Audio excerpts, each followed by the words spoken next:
Okay, February 12th, 2022. It's a beautiful Saturday.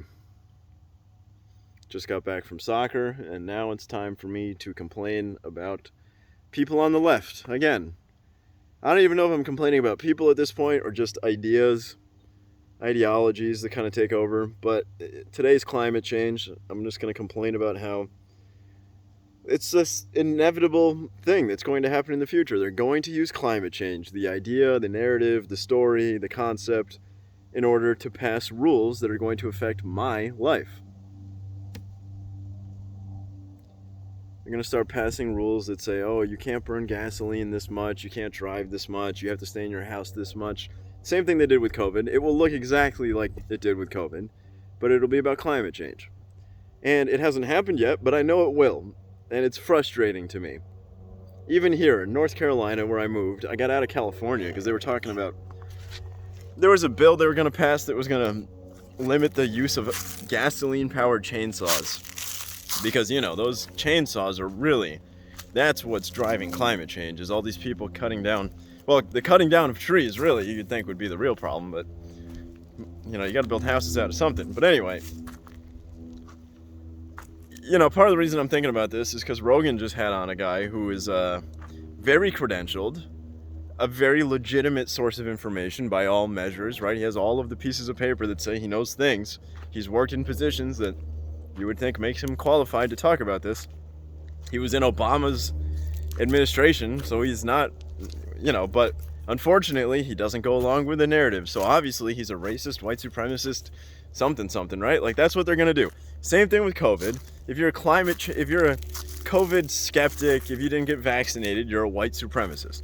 If you're a climate change skeptic, you're a white supremacist, right? Like, that's,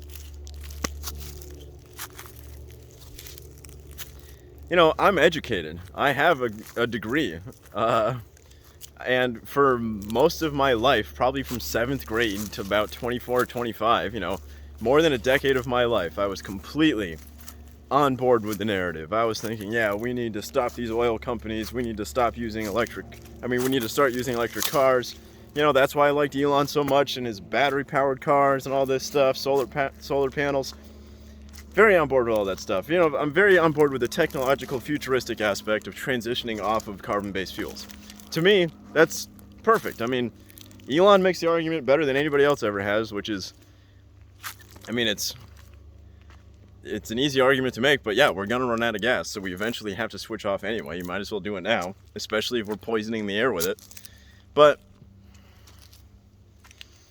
I was brainwashed. I was duped. I feel like I was tricked. I believed too strongly in things that are just not true. The world isn't going to be on fire. We could do nothing today. We could do nothing, and it will be okay. The human race has survived apocalyptic climate events, apocalyptic events many times. And it's just exaggerated. It's overblown, and it's used to win political arguments. It's used by the left the same way they use racism.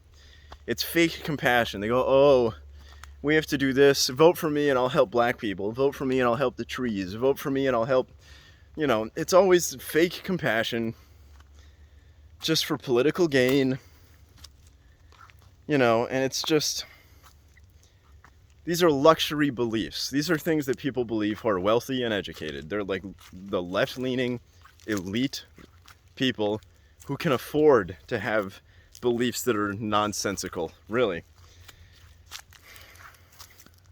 It's a luxury belief. That's what I think now. I used to believe it. I grew up in a household that was, my parents are conservative, and I got in 1,000 arguments with them over climate change, trying to convince them that it's a real thing. Because there was, and there still is for a long time, big gas, big oil, trying to deny that it's a thing. I think climate change deniers are still, I kind of understand where they're coming from better now. Because it's just been,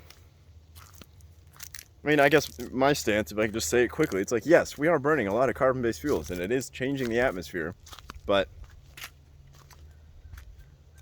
the second people start trying to make rules that affect your life, you need to start thinking about what's going on here.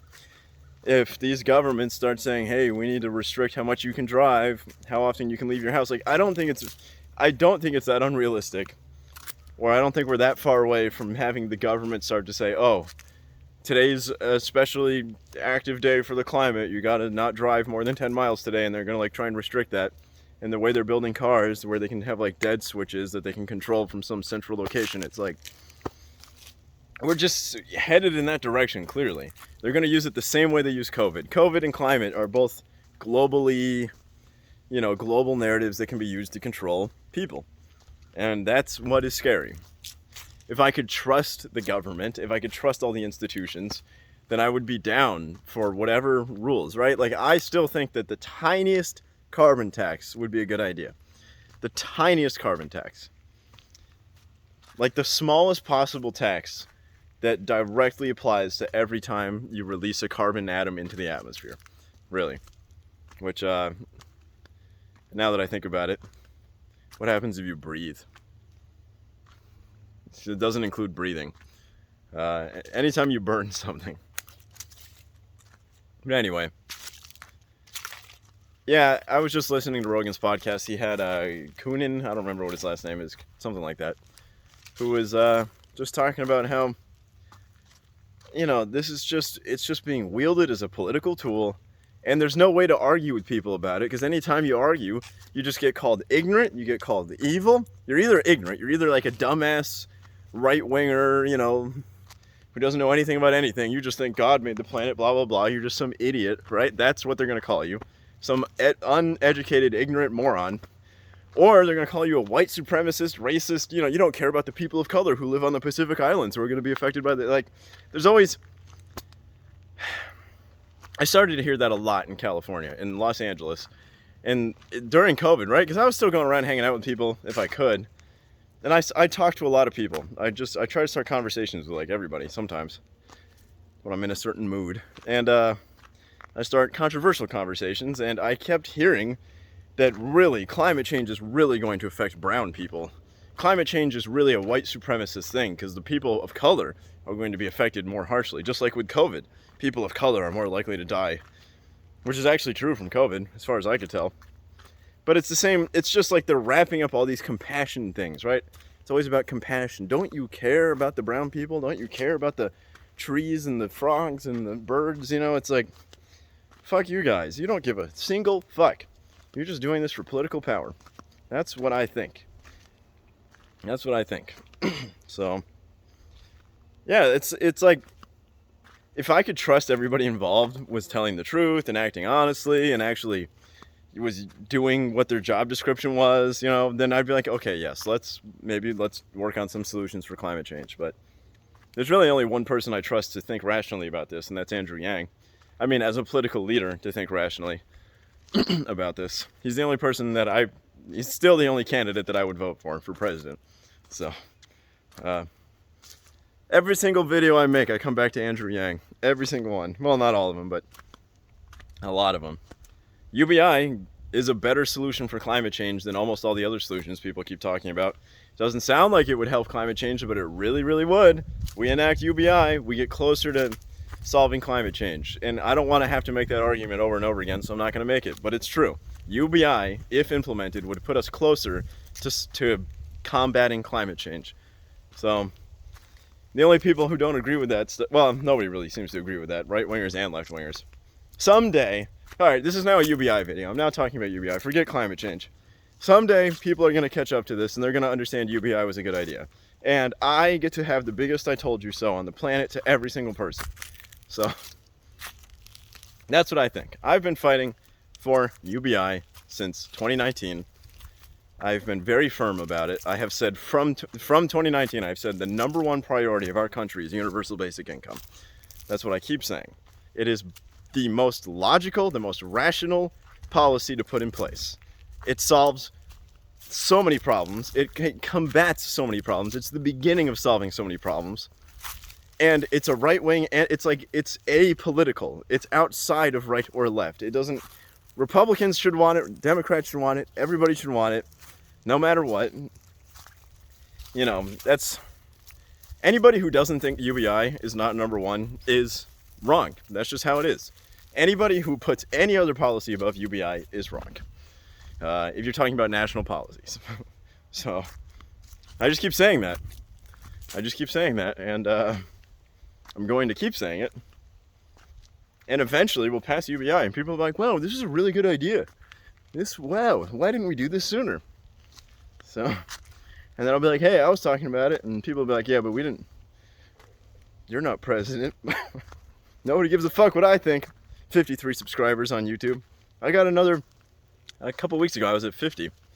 I got 3 new subscribers. I have no idea why. No idea. Who is subscribing? Who's listening to these videos? Who gets this far in?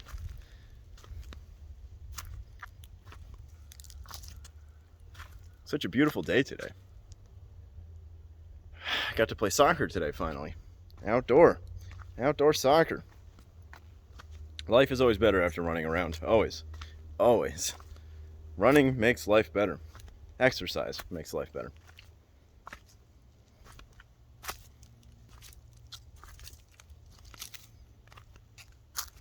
Anyway, Rogan's gonna get in trouble now. Now he's I mean, not like he's not already in trouble, but now not only is he a COVID denier, he's a climate denier. So, where he's had on guests that are climate skeptics and COVID skeptics, they're going to converge into the same thing.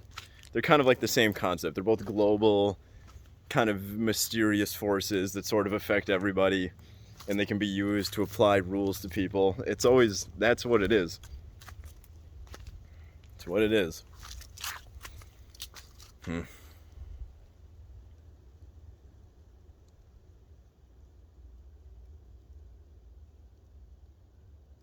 Okay, I'm going to walk back to my house, and then I'm going to stop this video.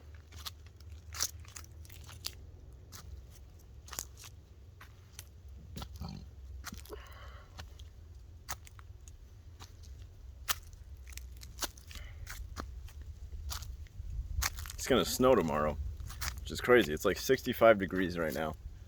It's the most beautiful day we've had in like 2 months. So I'm just trying to be outside and enjoy it while I can. Because tomorrow I got to be inside all day, most likely. Rain and snow. It'll start out as rain, and then it'll snow. As it gets colder during the day somehow. I don't understand how people think that like this is going to be an apocalyptic event. I have an app on my phone that gives me really accurate weather predictions. Like down to the hour. I know what hour tomorrow it'll start snowing. And so it's like...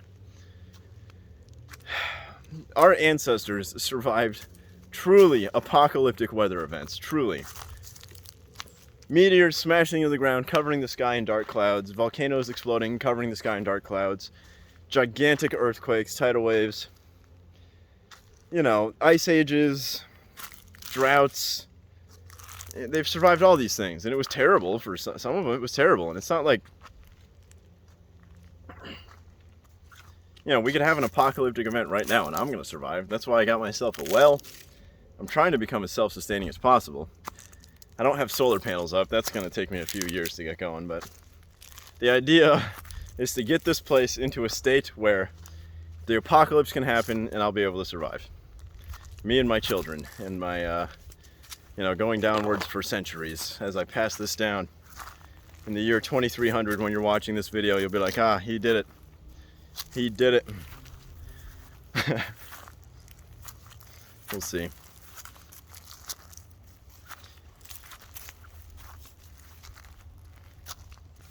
Gotta have kids first. Gotta find a woman who wants to have kids.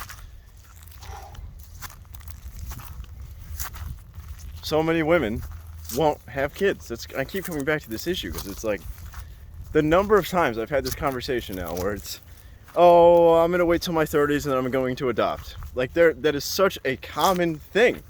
Going to wait till my 30s and then I'm going to adopt. What happened? Or, around here in North Carolina, all these women have had kids at like 16. It's so hard to meet a woman who doesn't already have 2 kids from 2 different fathers. So that's ridiculous. I don't know if that's because of some sort of birth control nonsense going on here. Lack of birth control, I mean, or I don't know.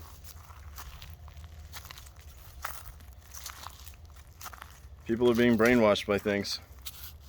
I was brainwashed too, so I can't really blame them.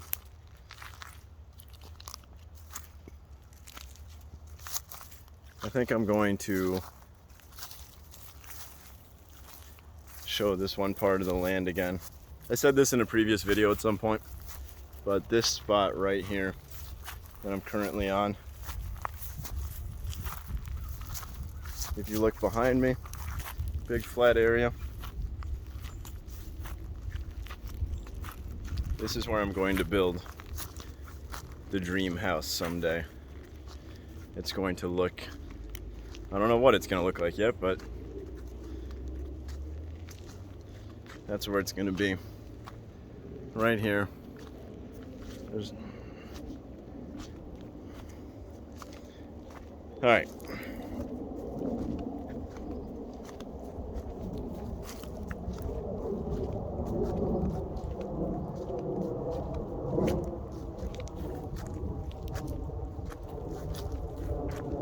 Okay, yeah, I'm done with this video. I already said today's the 12th of February. This will be number 132 or 33, I think. I don't know where Dusty is. He's out hanging out somewhere, so...